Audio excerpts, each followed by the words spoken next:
Hello everyone, welcome back to knowledge A to Z. Knowledge A to জেডে তোমাদের সবাইকে স্বাগত জানাই। তো আমাদের কিন্তু র্যাপিড রিভিশনের ক্লাস কিন্তু চলছিল। আমাদের প্রথম যে চ্যাপ্টার, ভূগোলের যে প্রথম চ্যাপ্টারের প্রথম পার্ট বহির্জাত প্রক্রিয়া, এটা আমরা দারুণভাবে অ্যানালাইসিস করে নিয়েছি। কি কি ধরনের প্রশ্ন হতে পারে সেটাও জেনে নিয়েছি। আজকের ক্লাসে থাম্বনেল থেকে বুঝেছো, আজকে আমরা সেকেন্ড পার্ট নিয়ে আলোচনা করছি, মানে নদীর কাজ। দেখো, নদীর কাজ এটা একটা অনেক বড় অংশ এবং খুব ইম্পর্টেন্ট একটা অংশ। এখান থেকে বিভিন্ন ধরনের প্রশ্ন হয়। শর্ট প্রশ্ন বলো তুমি, এমসিকিউ এর ভিএসএকিউ, এগুলো বিভিন্ন ধরনের প্রশ্ন হয়। তো এই জায়গাতে আমাদেরকে অনেক ধরনের প্রশ্ন পড়তে হয়, কিন্তু এই একটা ভিডিওতে আমি তোমাদেরকে বেশ কিছু ইম্পর্টেন্ট প্রশ্ন, যেগুলো ভিএসএকিউ এমসিকিউতে আমরা বারবার পরীক্ষাতে দেখি, এই প্রশ্নগুলো আজকে আমি ধরে ধরে তোমাদেরকে অ্যানালাইসিস করাবো, দেখাবো কোন প্রশ্নের কোন উত্তরটা হচ্ছে, কেন হচ্ছে, সমস্ত প্রশ্ন, মানে যে যে ধরনের প্রশ্নগুলো এই নদীর কাছ থেকে আসে সেটা নিয়ে আজকে আমরা আলোচনা করব। এমসিকিউ ভিএসএকিউ, আজকের ক্লাসে যা যা প্রশ্ন পড়বো বেশিরভাগটাই তোমরা এমসিকিউতে পাবে অথবা ভিএসএকিউতে পাবে, ঠিক আছে? একদম ডিটেলসে আলোচনা করব। আর যারা আমার কাছে পড়তে বা ব্যাচে যারা রয়েছো, অন্বেষণ ব্যাচে, তো তাদের জন্য এই ভিডিওটা খুবই গুরুত্বপূর্ণ, তোমাদের প্র্যাকটিসের জন্য, তোমাদের রিভিশনের জন্য।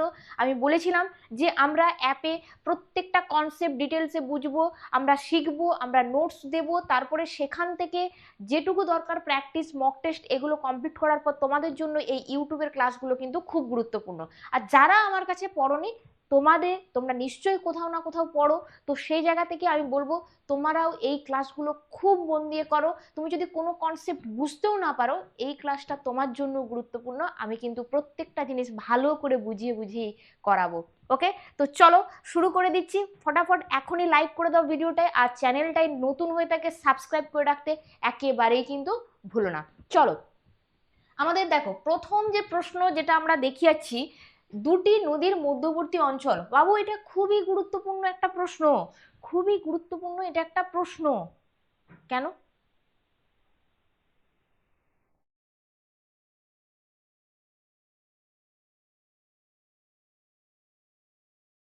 এখান থেকে এখান থেকে এই যে নদীর অংশ, আমরা যখন নদীর কিছু পরিভাষা শিখেছিলাম, তখন ওই জায়গাতে আমরা বেশ কিছু শব্দ জেনেছি।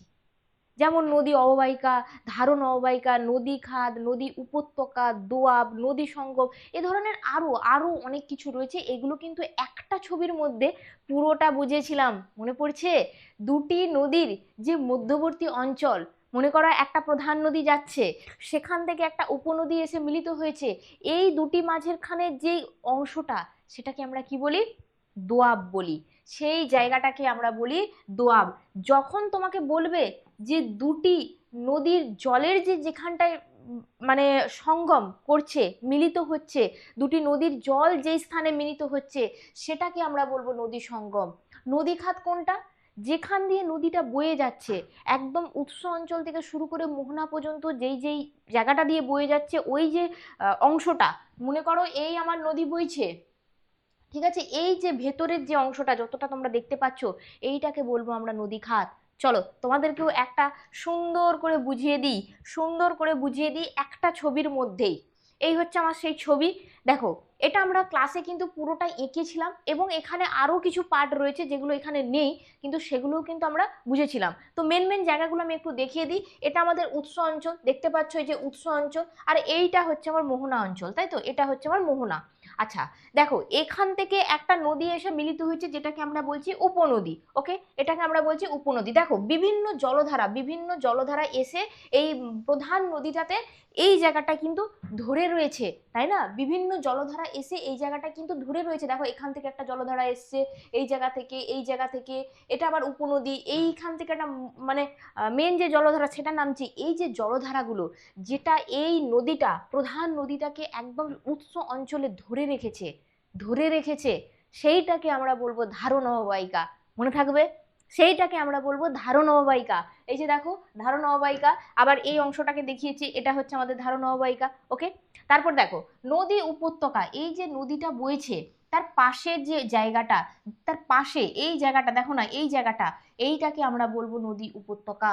ওকে, তারপরে দেখো এই যে দুটি নদী, এখান থেকে একটা উপনদী এসে এখানে মিলিত হয়েছে, এটা আমার প্রধান নদী, এটা হচ্ছে আমার প্রধান নদী, এটা হচ্ছে আমার প্রধান নদী, আর এখানে একটা উপনদী, এটা হচ্ছে আমার একটা উপনদী, মনে করো এটা হচ্ছে আমার একটা উপনদী। ওকে, এটা হচ্ছে আমার উপনদী। এখানে আবার একটা উপনদী এসে মিলিত হয়েছে। এই যে দুটি নদীর যে সংযোগস্থল, এই জায়গাটাকে আমরা বলবো কি নদী সঙ্গম, এই জায়গাটাকে বলবো নদী সঙ্গম। ক্লিয়ার?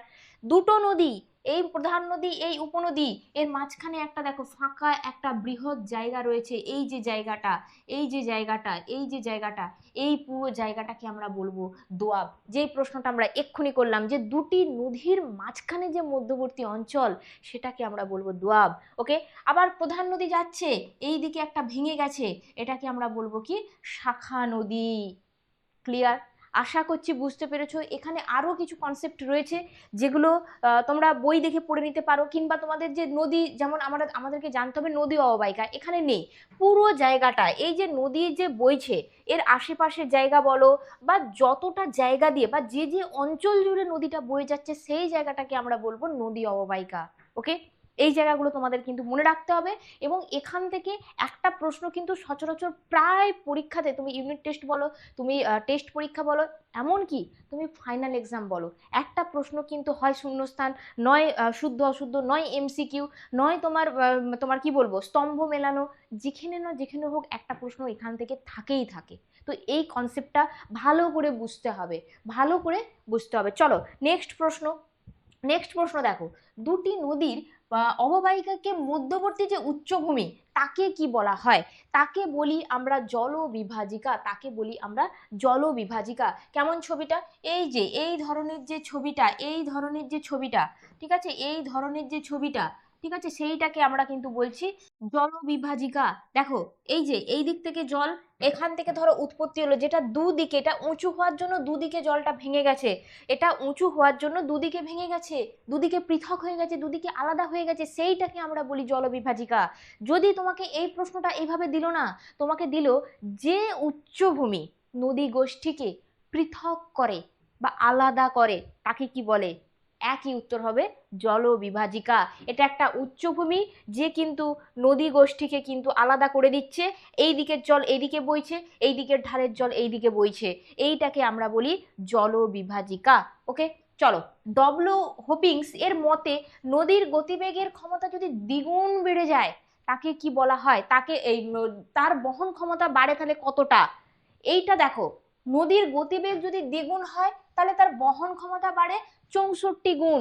এখানে যে আমাদের অপশন রয়েছে 64 গুণ, কিন্তু তুমি তুমি পরীক্ষায় দেখছো যে তোমার পরীক্ষায় গিয়ে 64 গুণ কোনো অপশনই নেই, তোমার একটা অপশন রয়েছে 2⁶, মানে 2 এর 6 গুণ। এটা থাকলে এটাও হবে কারেক্ট অ্যান্সার। 2 এর 6 গুণ মানেই কিন্তু 64 গুণ, মানে 2⁶। ওকে, এটাকে কি বলে? এটাকে কি বলে? নদীর গতিবেগ যখন আমাদের দ্বিগুণ বেড়ে যায়, তার বহন ক্ষমতাও কতটা বাড়ে? 2 এর 64 গুণ। এইটাকে আমরা বলি ষষ্ঠ ঘাতের সূত্র। মনে রাখবে, এটাকে আমরা বলি ষষ্ঠ ঘাতের সূত্র। ওকে, এটাকে আমরা বলি ষষ্ঠ ঘাতের সূত্র। তোমাকে এটা মনে রাখতে হবে, এটা কিন্তু পরীক্ষায় আসে। এটা ধরো দিল, তোমাকে বললো নদীর ষষ্ঠ ঘাতের সূত্র, এটা কে বলেছিলেন, কার মতে? এই যে ডব্লিউ হোপিংস, এটাকে মনে রাখতে হবে, এই যে বিজ্ঞানীটার নাম, এটাকে কিন্তু মনে রাখতে হবে, এনার মতে হোপিংস। এটাও কিন্তু প্রশ্ন দেয়, তাহলে এখান থেকে মোটামুটি 2 থেকে 3টে ধরনের প্রশ্ন কিন্তু হতে পারে। ক্লিয়ার? চলো নেক্সট প্রশ্ন যাচ্ছি। নেক্সট প্রশ্ন বলছে, নদী বাহিত যদি কোনো নুড়ি বোল্ডার নদীর গতির সঙ্গে গতিপ্রাপ্ত হয়ে লাফিয়ে লাফিয়ে নদীর তলদেশে ক্ষয় করে, সেই প্রক্রিয়াটাকে আমরা কি বলি? অবঘর্ষ প্রক্রিয়া।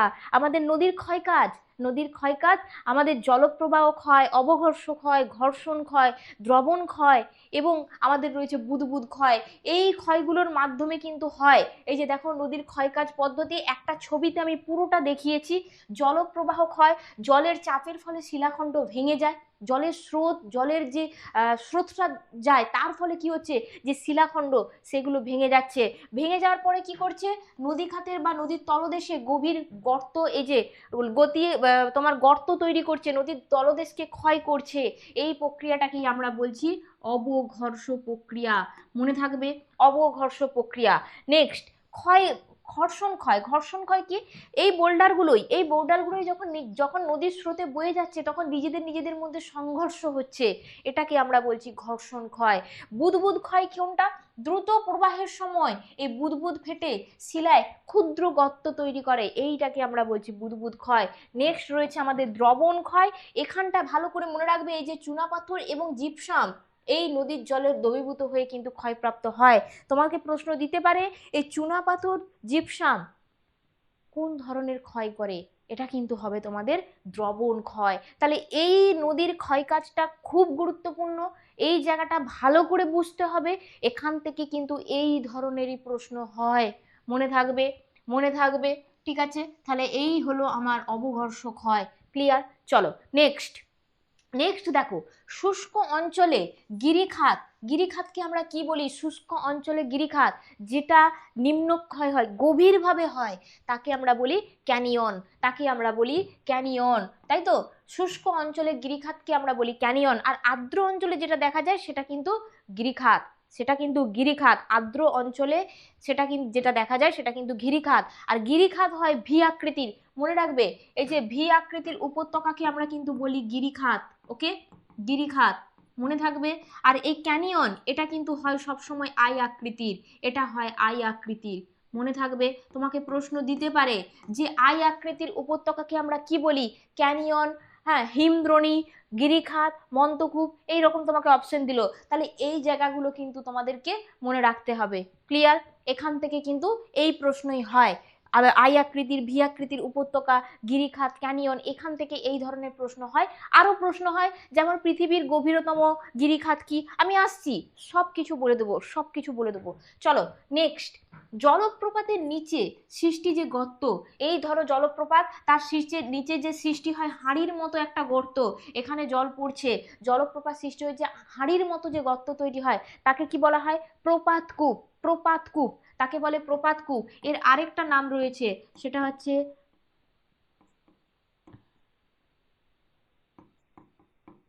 প্রাঞ্জপুল। ঠিক আছে, এটা মনে রাখবে, তোমাকে এই অপশনটাও দিতে পারে।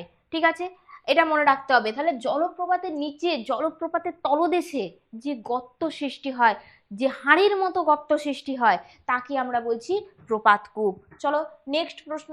এটা হচ্ছে নদী খাতের, নদী খাতের তলদেশের সৃষ্ট বর্তুলাকার যে গর্ত, বর্তুলাকার যে গর্ত, তাকে আমরা কি বলি? তাকে আমরা বলি মন্থকূপ। এটা ভালো করে মনে রাখবে, এটা কিন্তু নদীর অবঘর্ষ ক্ষয়ের ফলে হয়। এই মন্থকূপ নদীর অবঘর্ষ ক্ষয়ের ফলে হয়, নদী খাতের তলদেশে সৃষ্টি হয় বর্তুলাকার গর্ত, তাকে আমরা বলছি মন্থকূপ। এবারে এই মন্থকূপ তোমাকে দিল না অপশন, তোমাকে দিল পটহোল। হ্যাঁ হবে, পটহোল হবে, পটহোল হবে, কারণ এর আরেক নাম হচ্ছে পটহোল। আর এই অনেকগুলো পটহোল, এই অনেক পটহোল যদি একত্রে একত্রে গড়ে ওঠে, একত্রে যদি গড়ে ওঠে, একসাথে অনেকগুলো পটহোল যদি একত্রে গড়ে ওঠে, তাকে আমরা কি বলি? তাকে আমরা বলি পটহোল কলোনি। পটহোল কলোনি। ওকে, ওকে, এই জায়গাটাকে প্রশ্ন হয়, এটা মনে রাখতে হবে। ঠিক আছে, চলো নেক্সট প্রশ্ন যাচ্ছি। পরের প্রশ্ন, পরের প্রশ্ন কি রয়েছে? পাখির পায়ের মতো আকৃতির যে বদ্বীপ কোথায় দেখা যায়? খুব ইম্পর্টেন্ট। পাখির পায়ের মতো বদ্বীপ কোথায় দেখা যায়? বদ্বীপের শ্রেণীবিভাগ, বদ্বীপের শ্রেণীবিভাগ আমরা জানি, বদ্বীপের যে শ্রেণীবিভাগ করলে আমরা চার ধরনের দেখতে পাই। ধনুক আকৃতির দেখতে পাই, তীক্ষ্ণাক্ষ বা করাতের আকৃতির মতো দেখতে পাই, নেক্সট দেখতে পাই পাখির পায়ের মতো, আরেকটা দেখতে পাই খাঁড়িও, খাঁড়িও বদ্বীপ যেটাকে আমরা বলছি। তাহলে এই পাখির পায়ের মতো বদ্বীপ কোথায় দেখা যায়? একমাত্র সব থেকে ভালো দেখা যায় মিসিসিপি নদীর মোহনায়, আরো দেখা যায় সিন্ধু নদের মোহনায়। তাহলে বাকি অপশনগুলো কি হচ্ছে? চলো বাকি অপশনগুলো আমরা অ্যানালাইসিস করে নিই কি হচ্ছে। নীল নদের মোহনায়, নীল নদের মোহনায় দেখা যায় ধনুক আকৃতির বদ্বীপ, ধনুক আকৃতির বদ্বীপ, মনে থাকবে। নীল নদের মোহনায় দেখা যায়, নীল নদের মোহনায় হোয়াংহো এবং গঙ্গা ব্রহ্মপুত্র, তারপর এই নদীর মোহনায় কিন্তু দেখা যায় ধনুক আকৃতির বদ্বীপ। এখনই খাতায় লিখে নাও, এখনই খাতায়। এখানে আরেকটা অপশন রয়েছে হোয়াংহো, এটাও কিন্তু হচ্ছে আমার ধনুক আকৃতির, ঠিক আছে, ধনুক আকৃতির, মনে থাকবে, আমি আর লিখলাম না পুরোটা, এটাও ধনুক আকৃতির। নীলনদ এবং গঙ্গা ব্রহ্মপুত্র এগুলোর মোহনায় কিন্তু ধনুক আকৃতির বদ্বীপ দেখা যায়। তোমাকে এই উদাহরণ দিল না, তোমাকে ডাইরেক্ট উদাহরণ তুলে দিল যে গঙ্গা ব্রহ্মপুত্র নদীর মোহনায় কি ধরনের বদ্বীপ দেখা যায়। ঠিক আছে, তাহলে কি ধরনের বদ্বীপ দেখা যায়? ধনুক আকৃতির, মুখস্থ হয়ে গিয়েছে। নেক্সট দেখো, ইটালির টাইবার নদীর মোহনায়, ইটালির টাইবার নদীর মোহনায় দেখা যায় আমাদের করাতের দাঁতের মতো বদ্বীপ, করাতের দাঁতের মতো বদ্বীপ, করাতের দাঁতের মতো বদ্বীপ। কিংবা এটার আরেকটা নাম তোমরা পাবে মোদকের বইতে, তীক্ষ্ণাক্ষ বদ্বীপ।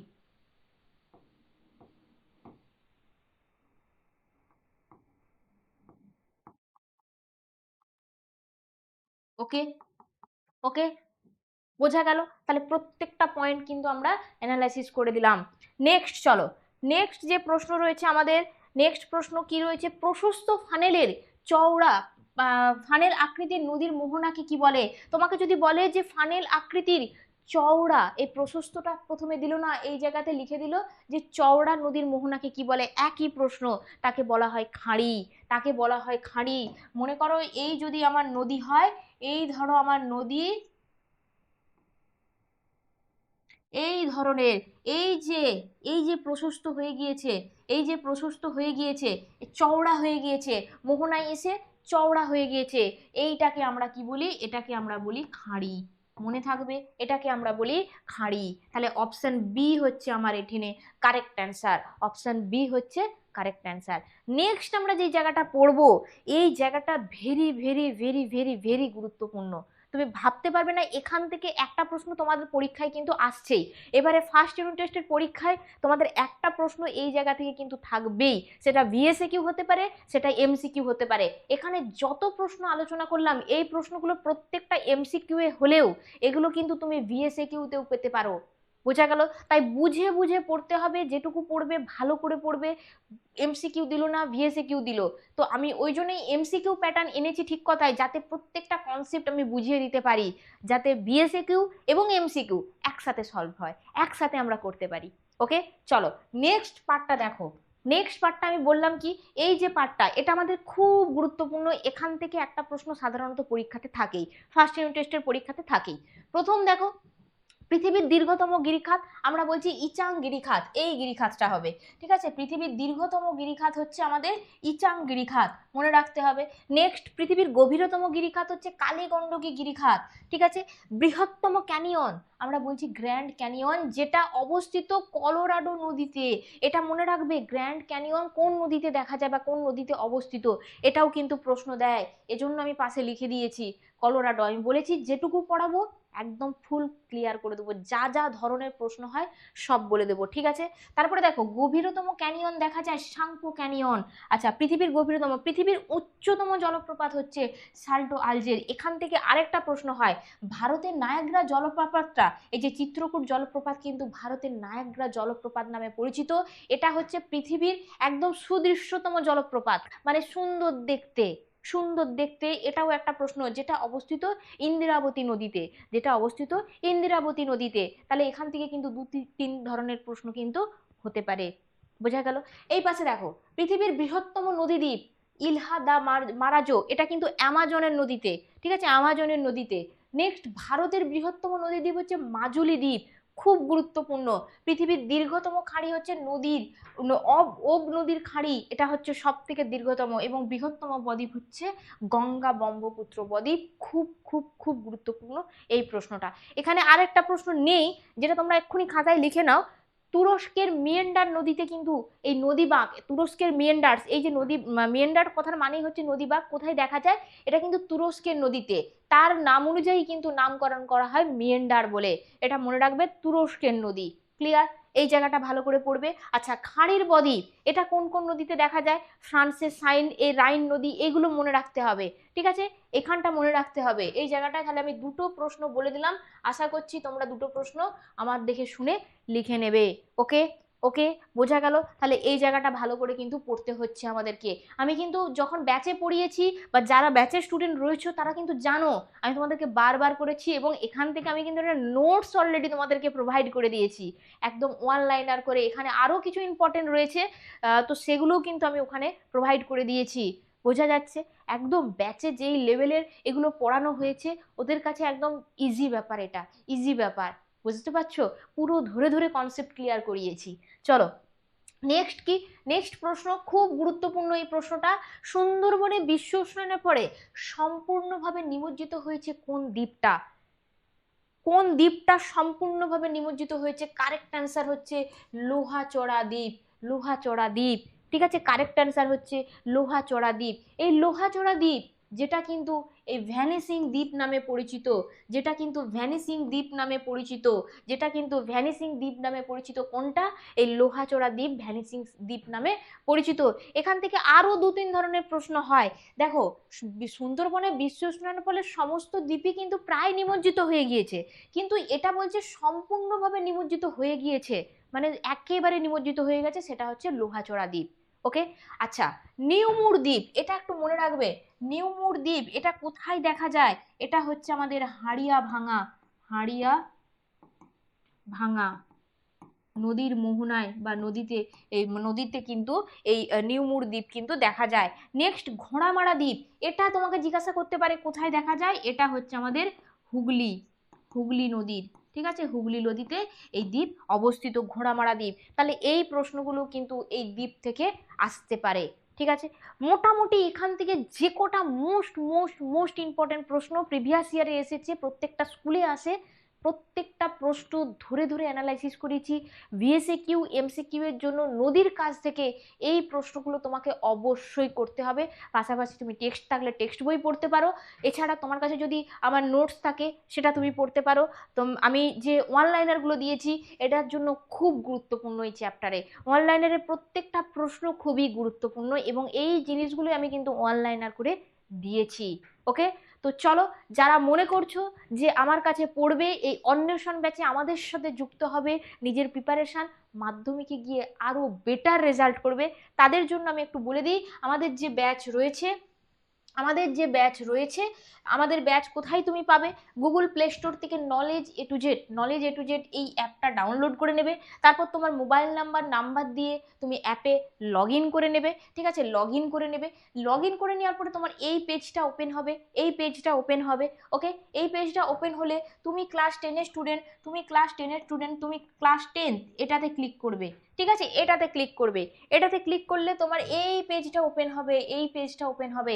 এখানে আমাদের টোটাল 3টে কোর্স চলছে, এক হচ্ছে ভূগোল, 2 হচ্ছে বাংলা এবং 3 হচ্ছে আমাদের জীবন বিজ্ঞান।